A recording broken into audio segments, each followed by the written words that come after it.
Hi everybody, here in the sunroom again with Chloe. Can't get her to turn around. Hi.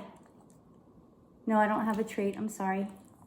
Wish she'd say hello to you guys. Oh, look this way, look over here. Nope, it's no use. Okay, you can go. All right, let's get busy. Got a little duck friend here, and I'm on chapter 14 of The Collector. Grandma didn't say anything else at dinner. She acted normal, and Mom was more than ready to pretend that we were all one big happy family. The funny thing was, it sort of worked. We sat around and ate takeout Chinese food. I didn't know where it came from. I hadn't seen any restaurants in town. And Anna didn't talk about missing Chicago once. In fact, she couldn't stop talking about her new best friend and all the fun they had at recess and their secret codes and the club they wanted to create where only the coolest kids could join. She said I could be a member if I swore a secret oath. Once she figured out what the oath was going to be. I finished my homework and Anna read an old book of Grandma Jeannie's. When it was time to go to bed, I almost thought I would once more have the room to myself. Then Anna snuck in. "Can I sleep in here?" she asked. "Are you hearing things again?" I asked in return. I put away my book and pulled back the covers for her before she answered. She hurried over and snuggled in. I was starting to wonder if I'd ever actually get my own room. Maybe she'd invite her new friend over some night and they'd build sofa forts or something, and then I could have some peace and quiet. "No," she said when she was comfortable. "I'm not hearing anything, but I'm scared I might." I nodded. I hadn't heard anything either. The woods were awfully quiet tonight.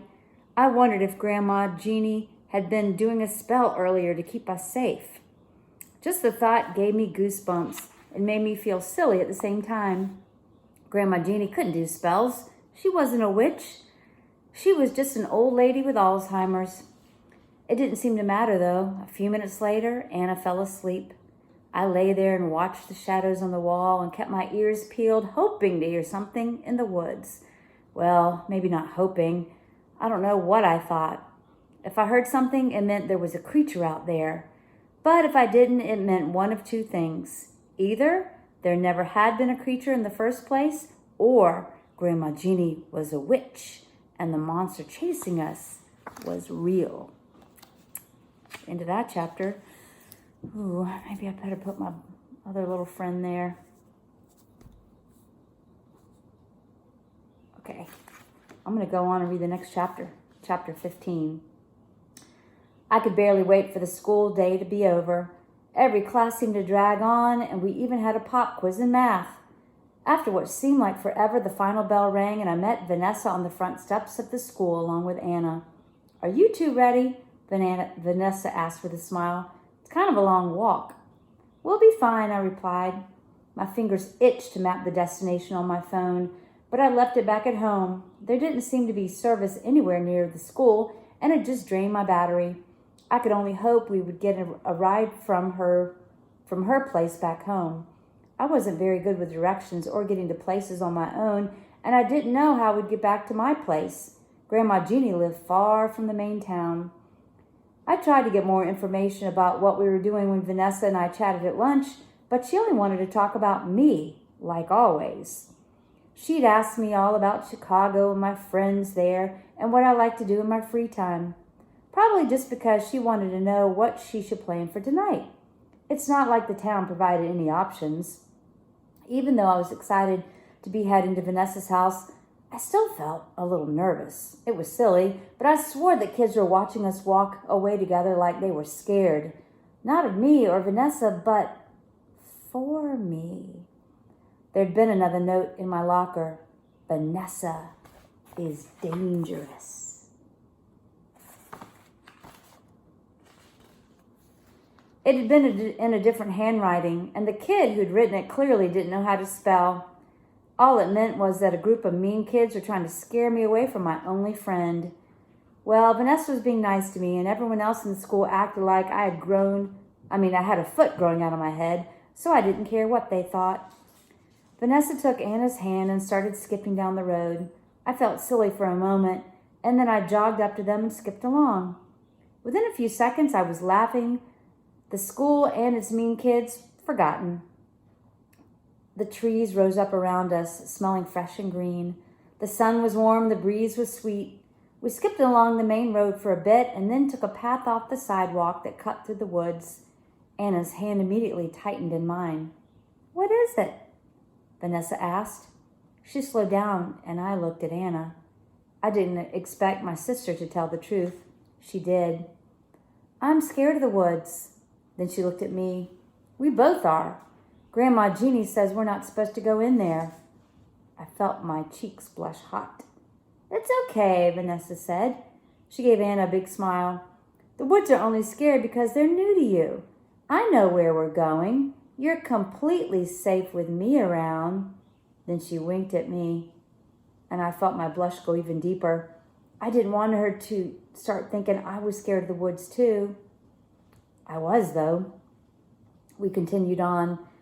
It was probably just my imagination that made the light get heavier and the noises quieter, but after a while it felt like we were somewhere entirely different. I couldn't explain it. The trees were the same, and it wasn't like it was suddenly midnight. It just felt like we were in a different forest and a different time. A time when fairy tales were real and big bad wolves roamed the woods. I could understand why Grandma thought this place was dangerous. We'd stopped skipping a long while ago.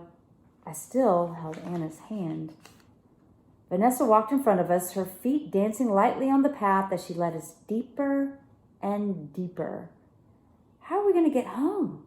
Anna whispered. Her voice was so quiet I barely heard her.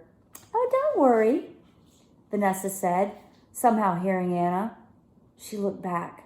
I hoped it was my imagination because in here, even her face and smile looked different, sinister. It must be the light. "I'll get you both home. My aunt can't drive right now, so I'll walk you back." More goosebumps. I didn't want to walk through the woods later, but I didn't think we really had a choice. Either we kept going or I made a fool out of myself and lost the only friend I'd made. "Thanks," I said, trying to be cheery. It was probably too much. "That would be great." Vanessa just smiled again and led us farther into the woods. I tried not to look through the trees. I tried not to imagine what or where Beryl was, prowling about like a wolf on the hunt. At least I hadn't had any more nightmares. Last night I dreamed I was at a pizza eating contest with my friends. Not scary at all. Finally, when my feet were hurting and it felt like we'd been walking for hours, the small path opened up onto a gravel road. "Just a little farther," Vanessa said. Seeing the road made me feel a bit better. At least there was a way for cars to get here, particularly police cars and ambulances. We rounded the corner and saw her house. I stopped dead in my tracks. It was the house from my nightmare.